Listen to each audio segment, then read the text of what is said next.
Hello and welcome. I'm James Azimohan. You're watching A News. Let's see your headlines. Tehran has launched or declared the Strait of Hormuz closed as the U.S. launches another round of strikes on Iran. Russia and Ukraine report mutual strikes as fighting continues across multiple fronts. And the World Health Organization warns that the actual number of Ebola cases could be much higher.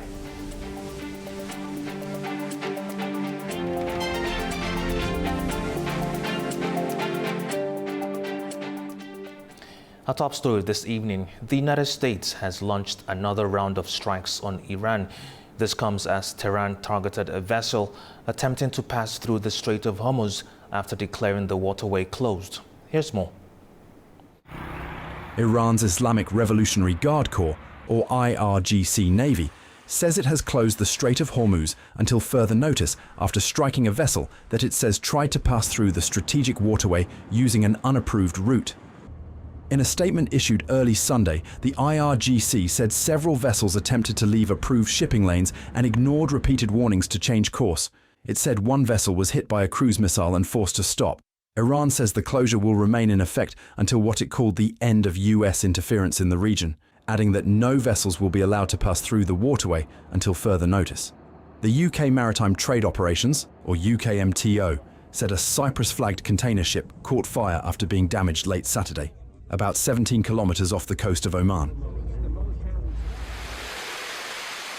The US military said it launched a third round of strikes against Iran this week following the attack on the Cyprus-flagged container ship. In a statement posted on X, US Central Command said Iran had been given another opportunity to comply with a memorandum of understanding after earlier attacks on commercial shipping, but had failed to do so. Adding to the escalating rhetoric, Iran's top negotiator, Mohammad Bagher Kalibaf, wrote on X that the era of one-sided deals is over. Meanwhile, the conflict appears to be spreading across the Gulf. The United Arab Emirates said its air defense systems were responding to missiles and drones launched from Iran. Qatar said it intercepted a missile attack, while warning sirens sounded in Bahrain and explosions were reported in Doha. Kuwait also said its armed forces intercepted what it described as hostile aerial targets in its airspace.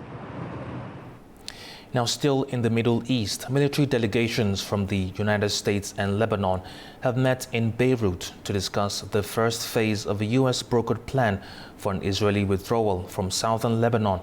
A Lebanese military source says the talks focused on agreements for a gradual Israeli withdrawal from two areas in the secured zone. The first pilot zone is expected to become operational within days, allowing the Lebanese army to deploy while planning for additional zones continues. Now, the true scale of the Ebola outbreak in the Democratic Republic of the Congo may be far greater than official figures suggest. That's according to a senior World Health Organization official. The agency says many infections are going undetected in some parts of the country. 4 out of every 5 Ebola cases cannot be linked to known patients, making it much harder for health workers to trace chains of transmission and contain the virus. The latest government figures report that 1,792 confirmed infections and 625 deaths. But WHO modeling indicates the actual number of cases could be 2 or 4 times higher.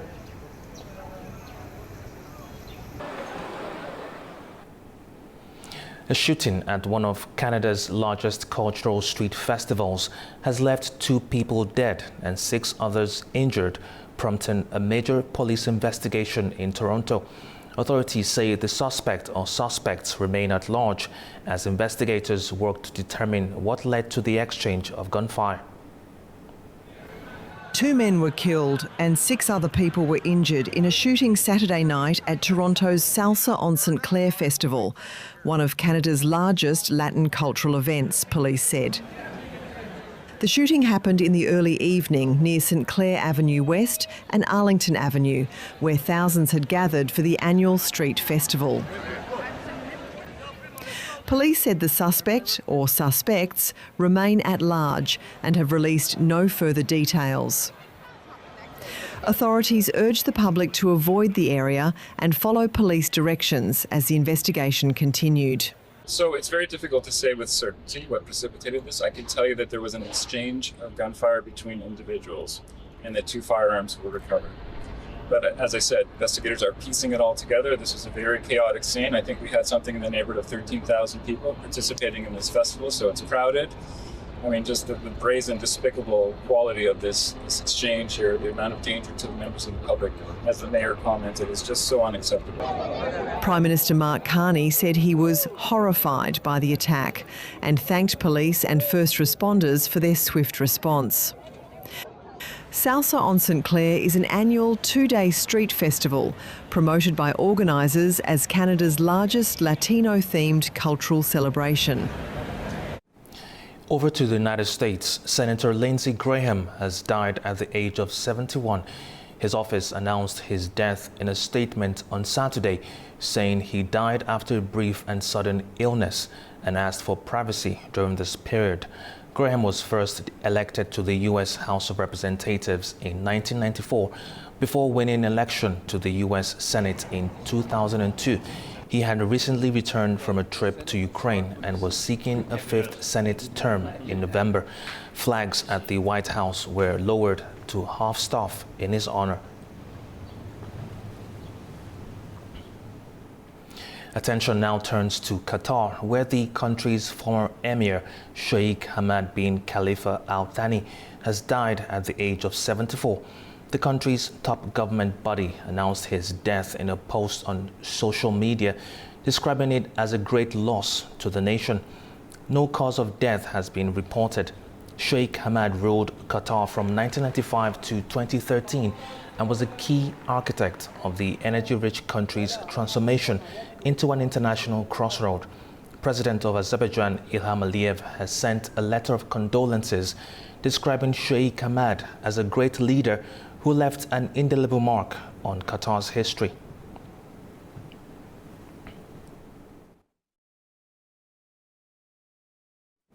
Now, Russia and Ukraine are reporting fresh attacks as fighting continues across multiple fronts, with both sides claiming gains and targeting military infrastructure. The latest developments include casualties in northeastern Ukraine and reported strikes on shipping in the Sea of Azov.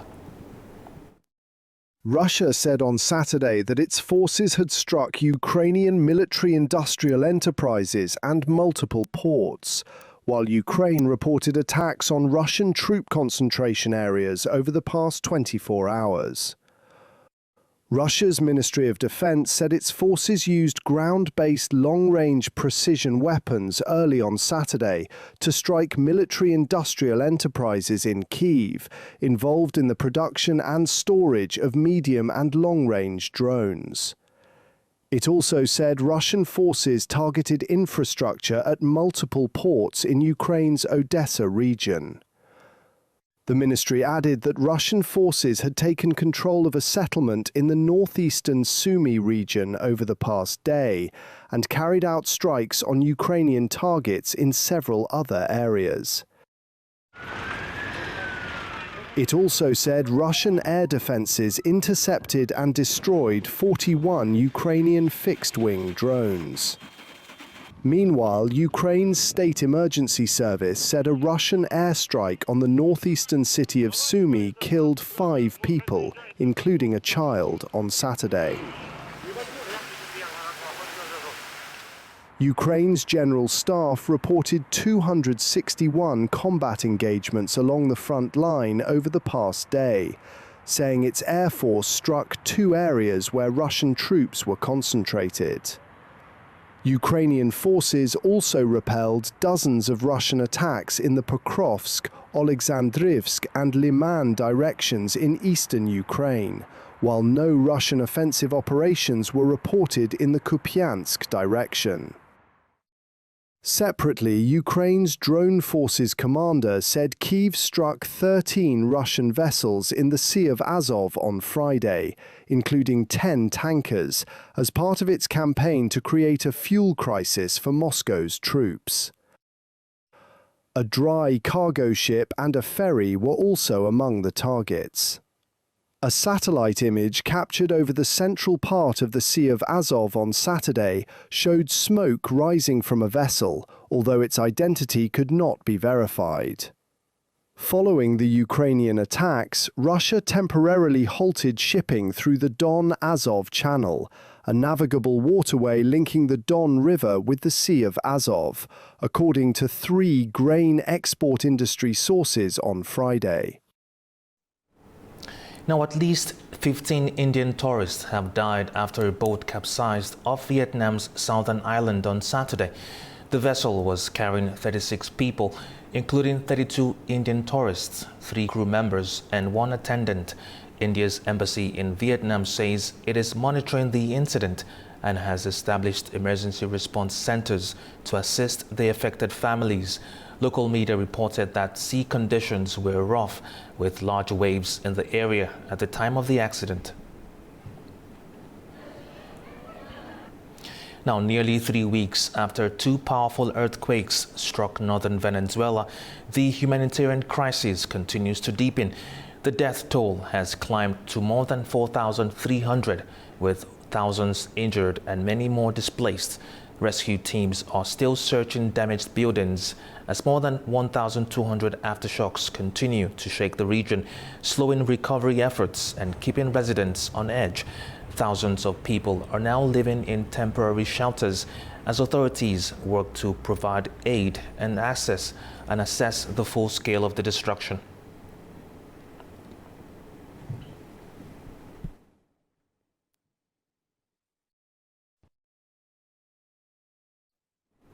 Now, from destroyed homes to thousands of hectares reduced to ash, southern Europe is once again facing the impact of extreme wildfires. Our next report looks at the latest developments from Croatia and Spain. Wildfires have caused widespread damage in Croatia and Spain, although firefighters have made significant progress in bringing the blazes under control. On Croatia's island of Korčula, a wildfire broke out on Saturday, burning through woodland and destroying a cottage before overnight rain slowed the fire. Authorities reported no casualties. We started to prepare the renovation to build a vineyard there and to have a house of our own, like a cottage, and for some agricultural storage. And there is the roof all burnt, all this around as if this is a free burning country, as if we are in hell. In Spain, firefighters are monitoring the aftermath of a deadly wildfire in the southeastern province of Almeria. The fire, which spread rapidly on Thursday, has killed 12 people and burned more than 6,000 hectares, leaving blackened hillsides and smouldering fields. The president of Andalusia, Juan Manuel Moreno Bonilla, said the fire has been contained, its perimeter secured, and the emergency alert lowered to operational level 1. While the immediate threat has eased in both countries, the fires have left behind extensive damage and highlighted the continuing risk of extreme wildfires across southern Europe. Now, Typhoon Bavi has made landfall twice along China's eastern coast, prompting the evacuation of nearly 1.7 million people in Zhejiang province. Authorities have issued the highest level emergency response as the storm brings destructive winds and torrential rain. Abu Hayat Jafarova reports from Beijing. Typhoon Bavi, the 9th typhoon of the year, has struck China's eastern coast, making 2 landfalls in Zhejiang province within just a few hours. The storm first came ashore in Yuhuan City with maximum sustained winds of 144 kilometers per hour. It made a second landfall shortly after midnight in Yuqing City before moving inland, where it is expected to continue weakening. Even so, forecasters warn Bavi will bring torrential rain across much of Zhejiang through Sunday, raising the risk of flash floods, landslides, urban waterlogging and flooding in small rivers. Authorities have also warned of disruptions to transport, urban infrastructure and coastal aquaculture as heavy rain and strong winds continue to affect the province. Ahead of the storm's arrival, nearly 1.7 million residents were evacuated to safer locations, and Zhejiang activated its highest-level emergency response as rescue and emergency crews remain on standby. Abu Hayat Jafarova, A News, Beijing, China. Now, a vast wetland in northwestern Uzbekistan is showing how careful water management can help restore fragile ecosystems. Once part of the Aral Sea Basin, the Sudokye Lake system has become a symbol of conservation and environmental recovery as efforts continue to revive the lower reaches of the Amul Darya River. This visit was organized as part of the Aral Sea Wetlands project implemented by Uzbekistan's National Committee on Ecology and Climate Change, UNDP, and the Global Environment Facility.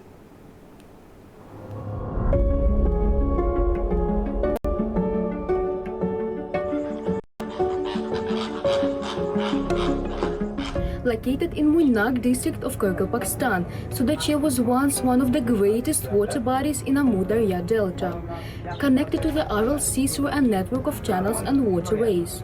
Today it is no longer a single lake. Following decades of decline in river flows and the shrinking of the Aral Sea, the former water body has fragmented into a system of lakes, including Akushpa, Greater Sudokye, Karataran, and Begdullah Aydin. Despite this change, the area remains one of the region's most valuable ecosystems. More than 230 bird species have been recorded here, including flamingos, pelicans, and numerous migratory water birds. During spring migration, bird number can exceed 100,000 individuals.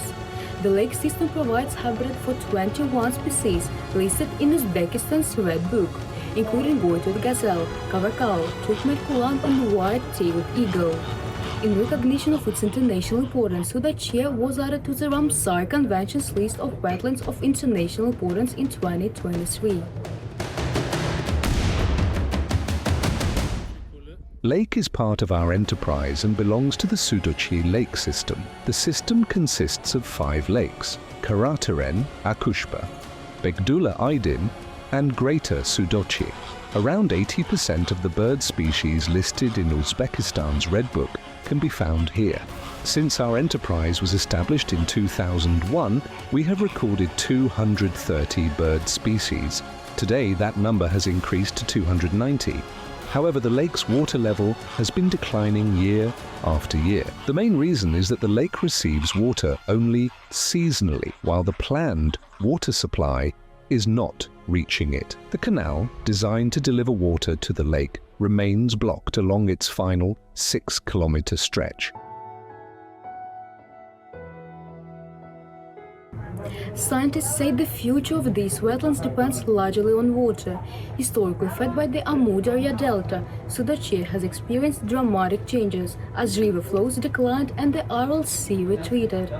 Water levels now fluctuate significantly, and some sections of the lake system periodically receive little or no inflow.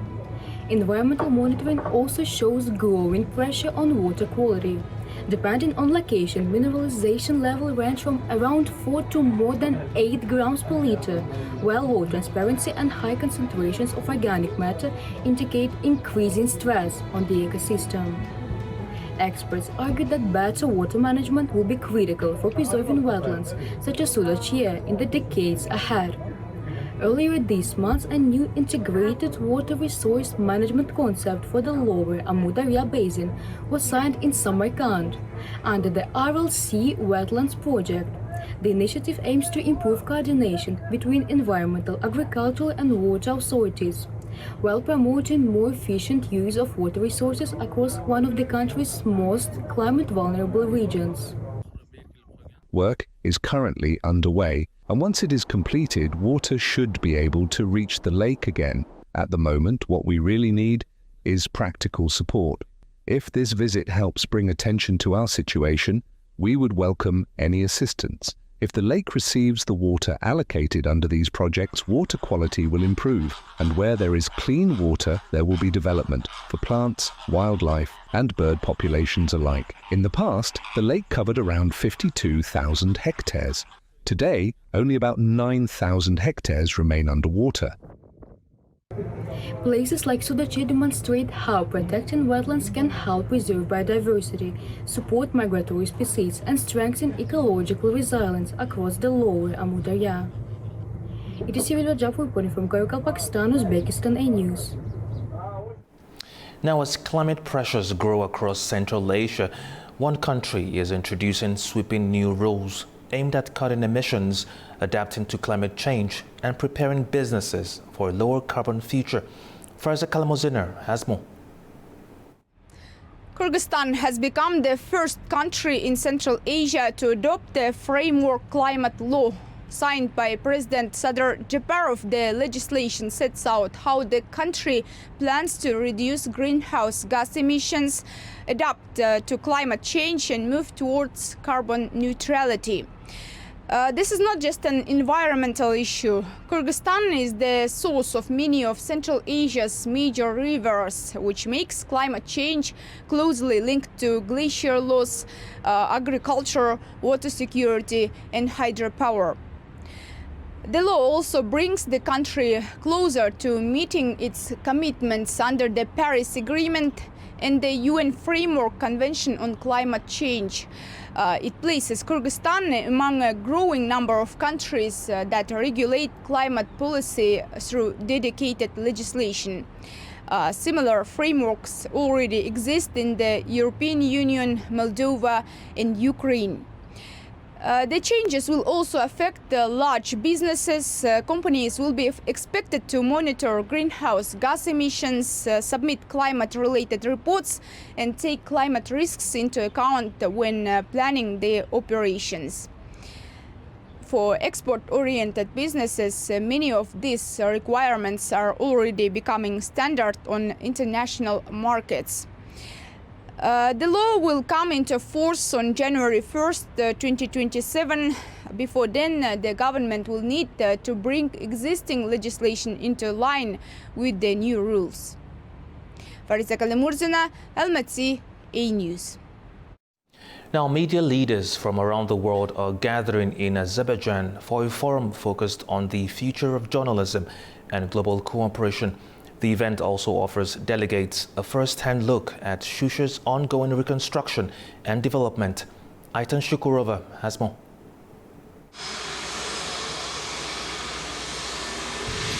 Shusha is once again positioning itself as an international platform for dialogue on the future of media, while simultaneously showcasing the city's ongoing reconstruction and development.